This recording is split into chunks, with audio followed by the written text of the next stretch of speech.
सो हम डिस्कस कर रहे थे कि हमने हाइब्रिडाइजेशन कैसे निकालनी है, ठीक है। तो उसके लिए हम एग्जांपल देख लेते हैं। Br और 3 नेगेटिव, इसके लिए अगर हम वैलेंस इलेक्ट्रॉन देखें तो हमें पता है कि Br के लिए जो वैलेंस इलेक्ट्रॉन है वो है 7 और चूँकि माइनस साइन है इसके ऊपर तो +1 हो जाएगा। वैलेंस इलेक्ट्रॉन हमारे पास आ गए टोटल 8। इसी तरह शेयर्ड इलेक्ट्रॉन में अगर हम देखें तो शेयर्ड इलेक्ट्रॉन हमने किसके देखने हैं, जो कि एटम शेयर्ड है सेंट्रल एटम से। तो ऑक्सीजन यहाँ पे शेयर्ड एटम है, तो उसके लिए हमने शेयर्ड इलेक्ट्रॉन्स टोटल काउंट कर लेना है। 3 ऑक्सीजन है और हर ऑक्सीजन जो है वो 2 यानी इलेक्ट्रॉन्स शेयर कर रहा है, तो टोटल हमारे पास 6 इलेक्ट्रॉन्स आ गए, ठीक है। अब हमने लॉन पेयर्स देखने हैं कितने हैं। लॉन पेयर्स जो हैं वो हमें बताया कि लॉन पेयर्स किसके इक्वल होते हैं, अभी हमने देखा था। लॉन पेयर्स इक्वल होते हैं हमारे पास वैलेंस इलेक्ट्रॉन और उसमें से माइनस करना है शेयर्ड इलेक्ट्रॉन्स को। अब वैलेंस इलेक्ट्रॉन्स हमारे पास कितने आए हैं 8, शेयर्ड इलेक्ट्रॉन्स कितने हैं 6, तो 8 - 6 हमारे पास 2 इलेक्ट्रॉन्स हो गए। हमें बताया कि लॉन पेयर जो है ना वो 2 इलेक्ट्रॉन्स के इक्वल होता है, तो हमारे पास एक लॉन पेयर आ जाएगा इस केस में। अब हमारे पास जी की वैल्यू क्या आएगी, जी जो है वो हमारे पास इक्वल होता है सिग्मा प्लस लॉन पेयर। अब हमें पता है कि यहाँ पर सिग्मा जो इलेक्ट्रॉन्स हैं, सिग्मा बॉन्ड कितने हैं, ऑब्वियसली यहाँ पर सिग्मा बॉन्ड हमारे पास 3 है, ठीक है। जब भी हमारे पास कोई सा भी डबल बॉन्ड होता है तो उसमें एक सिग्मा और एक पाई बॉन्ड होता है, ठीक है। तो इस केस में हमारे पास 3 सिग्मा बॉन्ड है प्लस एक जो है हमारे पास लॉन पेयर अभी हमने कैलकुलेट किया है, तो टोटल जो वैल्यू हो जाएगी वो होगी 4।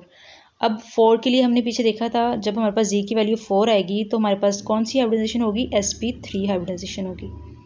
सो इस केस में हमारे पास sp3 हाइब्रिडाइजेशन होगी, ठीक है। इस तरह से आप किसी भी मॉलिक्यूल की हाइब्रिडाइजेशन निकाल सकते हैं। नेक्स्ट हम देख लेते हैं वेस्पर थ्योरी और इसको कैसे हम इम्प्लीमेंट करते हैं। तो इसमें हमने बेसिकली अभी जो हमने जी को फाइंड करना सीखा है तो उसी के अकॉर्डिंग हम देख लेते हैं। अगर हमारे पास जी की वैल्यू अभी हमने देखा, जी हमारे पास किसके इक्वल होता है, sigma plus lone pair, sigma plus lone pair, और इसका हम स्ट्रक्चर देखेंगे और हम देखेंगे शेप, ठीक है। तो अगर हमारे पास जी की वैल्यू आती है 2 तो इस केस में हमारे पास स्ट्रक्चर क्या होगा, लीनियर, और शेप भी आएगी लीनियर। लेकिन अगर हमारे पास जी की वैल्यू आती है 3 तो उस केस में हमारे पास ट्राइगोनल प्लेनर आएगी स्ट्रक्चर और शेप भी आएगा ट्राइगोनल प्लेनर। सो इस तरह से हमने डिफरेंट यहाँ पे मैंने वैल्यूज़ जो हैं वो कैलकुलेट करके उनका स्ट्रक्चर और शेप्स जो हैं आपको दिखाने की कोशिश की है कि अब 2 में तो कंफर्म है कि हमें लीनियर शेप ही मिलेगी, ठीक है।